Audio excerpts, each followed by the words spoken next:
Hi guys, video number 2 of today. Um, Kiss. They like to call themselves the hottest band in the world. Right now I want to say they're the fakest band in the world. They're a bunch of hypocrites and they like to apparently fake things and deceive people and lie to their fans. Paul and Gene and the other two puppets were sitting on TV and stating that they were on top of their game and better than ever in performance and sound. And they were going to put on this ultimate show of shows for the End of the Road tour.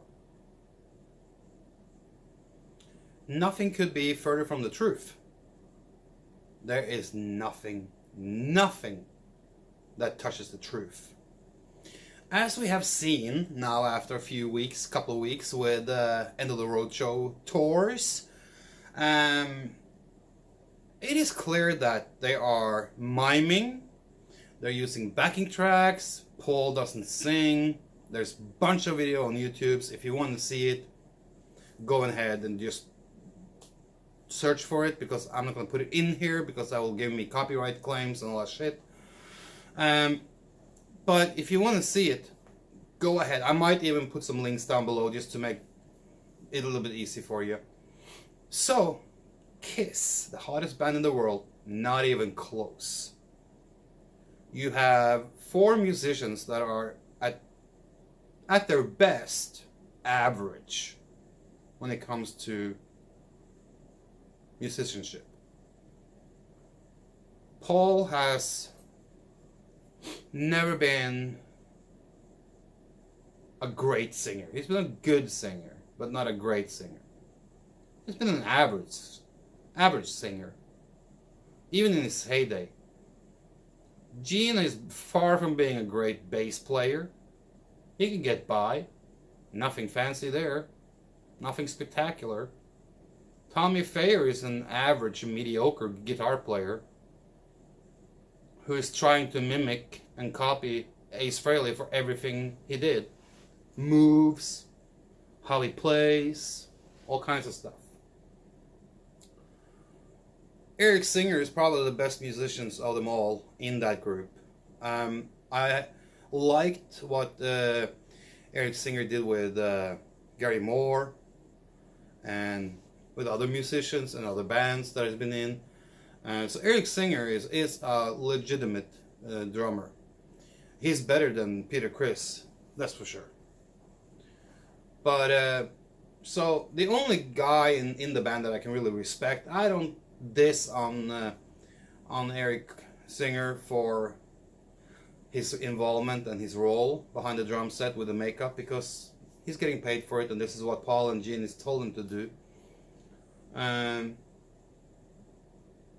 But it's this whole thing about Kiss now these days.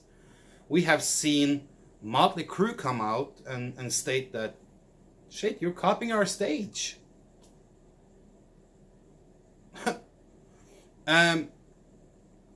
The biggest problem with Kiss today is, and trust me, I used to be a huge Kiss fan. From the mid 70s or late 70s and up to the mid 90s, I was a huge Kiss fan. I have a lot of the records, most records from the early days, 70s and 80s, and a few scattered records from the 90s. And I listened to them fairly often. But at some point things changed. And this End of the Road tour has nothing to do with giving back to the fans. Let's just face it. It is all about a 3-year money grab. That's all it's about. 3-year money grab. They want to get out there and grab as much money from gullible, ignorant fans. Okay? And the way they're going to do it is to fake their way through it for the next 3 years. We see it now. They're lip syncing, they're using tracks. It's just one big mess. What I have a problem with is them not being honest about it and upfront about it before people go and buy and spend thousands of dollars on tickets. Yes, tickets goes for thousands of dollars. That's another issue. So for Paul and Gene to sit on national TV and go out in media, radios, and whatever magazines there are in, and state that they're on top of their game and better than ever, and they use backing tracks and vocals and fake vocals and all kinds of stuff, you're not better than ever. That's a big lie. You're not on top of your game. That's another big lie. You're not doing this for the fans. That's another big lie. All they're serving you are lies. When I saw, there was, I haven't checked lately, but I checked earlier when the tour dates were posted online, and the shows in my city, if you want to be in the front of the stage, in the pit, as they call it, it was like $1,100 per ticket. And the cheapest tickets, way up in the nosebleeds, where when you look down at the stage, because I've been up there in other concerts, the people that are on the stage, they look like ants, okay? You barely see it. You see the lights, you see the stage, and you see the flashing lights, and you hear the bang, and you hear the music, but it's not a good, great experience. And way up there in the nosebleeds, the tickets was like, I think it was like $77 plus fees and all kinds of stuff. So you ended up paying like close to $90 or over $90. And I see there was a couple of other people who have posted on YouTube lately about tickets in their cities, and I saw the pit was like $1,700, because they probably differentiate from town to town. Like the town I live in and the city I live in is known for not being, the median income here is lower than maybe in Los Angeles and New York and Miami. So they probably have prices that goes up and down compared to the cities that they go to. But I've seen ticket prices in other cities go as far as $1,780 to be in the pit in the front of the stage. Now, if you want to go get the Kiss Experience VIP package, we're talking about $7,500. $7,500. How is that giving back to your fans? No, you're not. You're giving back to a few and a selected group of people who can afford it. Most Kiss fans are not that well off. Most Kiss fans are blue-collar people. But then you get the people who can afford that $7,500 are the executives, the people who want to be mingling with the stars. So it has nothing to do with giving back to the fans. I'm sorry, not a lie. Now, if you want to get Paul Stanley's broken guitar, I think they started out in the beginning, and I think I heard something that they lowered the price a few $1,000s, but they started out at $21,000. And that was not including the strap, and that was not including a ticket to the show. It was not including anything to do with the show. It was just for the broken guitar, $21,000. If you wanted the strap, you had to pay another $3,000. If you wanted to see the show, you had to buy a ticket. How is that giving back to the fans? Absolutely not. Another lie. However, in the last few weeks, I think someone told me that they had lowered it down to like 17 or 18,000, but still you had to buy the tickets for the show, and still you had to buy the strap for another 3,000. So you're still paying a car, a very nice car, for a broken guitar. Gene has something similar. His prices was not listed because they said it was progressive on what kind of package you wanted. But trust me, it will probably start somewhere around $10,000-15,000 and go up. Eric Singer has something similar. His packages was like $3,000, $3,500 and something like that, and you got something from him. Tommy Thayer has something similar, and Who in their right mind will do something from Tommy Fayer? It's just a imitating puppet. So this thing about being for the fans, giving back to the fans, total BS. Total BS. Giving back to the fans would mean that, okay, we are now going to go on a 3-year end of the road tour. Let's give the fans high value for money, which means let's set fair ticket prices. Okay, the nosebleed tickets should have been $25-$30 at the most, and then let's go down, but no pit, no in front of the stage pit ticket is worth $1,700 or $1,100 or $1,500 or $1,000, not even $500.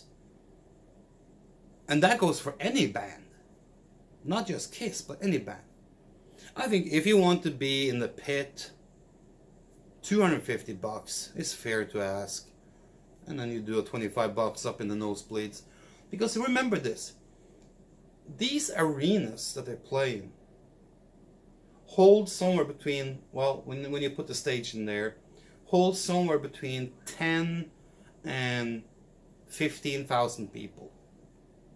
In my city, it's an 18,000 seat venue, okay, arena. And then that's just for the seats. But of course, some of the seats in the back, let's say there's a couple of thousand seats back there that goes away because of the stage. So you're down to 16. And then you have a little bit on the floor. The stage comes, some of it taken away. So let's say that we're down to 14,000 people that can get into this arena. So charging all this kind of money like they do is not giving back to the fans. It's a highway robbery at night with a lot of show and fakery.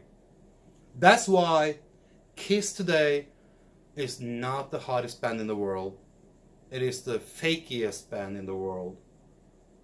And they have the most gullible, ignorant fans in the world. Because all the people that goes to these shows, and I'm not going to go to this show, they had a farewell tour many years ago with Ace and Peter and Gene and Paul, and that should have been it. But nope. And so for me, Kiss was done back then. What they have done after that is nothing more than a tribute band, puppet band, imitators, that is milking the ignorant, stupid fans that they have out there that are so gullible and swallowing this whole and raw.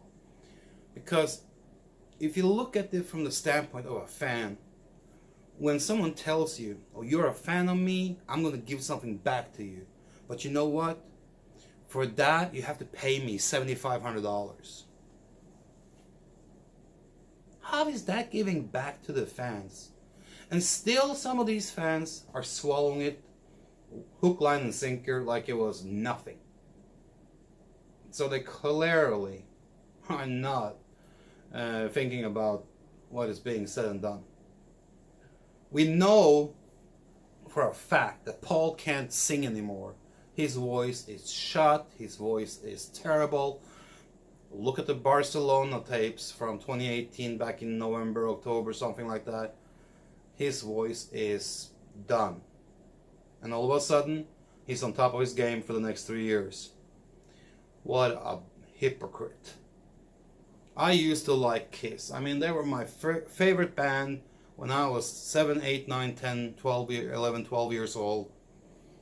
And they were one of my first hard rock bands that I really sat down and listened to and spent money on.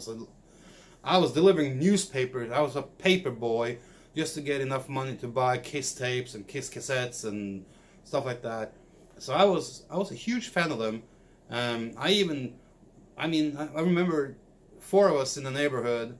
We were pretending to be Kiss. We were dancing on one of my friends' parents on their coffee table in the living room that were a stage, and I was Ace Frehley. We had paint on and everything, and this was like 78, 79, 80.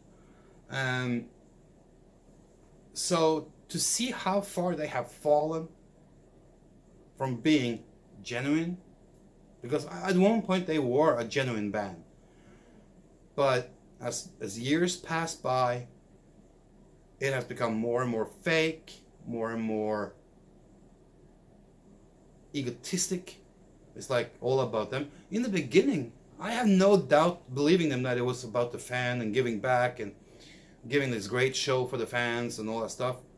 And even back when they had backstage VIP meet and greets, and they charge you like $34 or $35, $4,000, that I can swallow that. You can meet the 4 members of the band for like $4,000 or $5,000. That's kind of like, to an extent, it is doable for many. But $7,500? Are you nuts?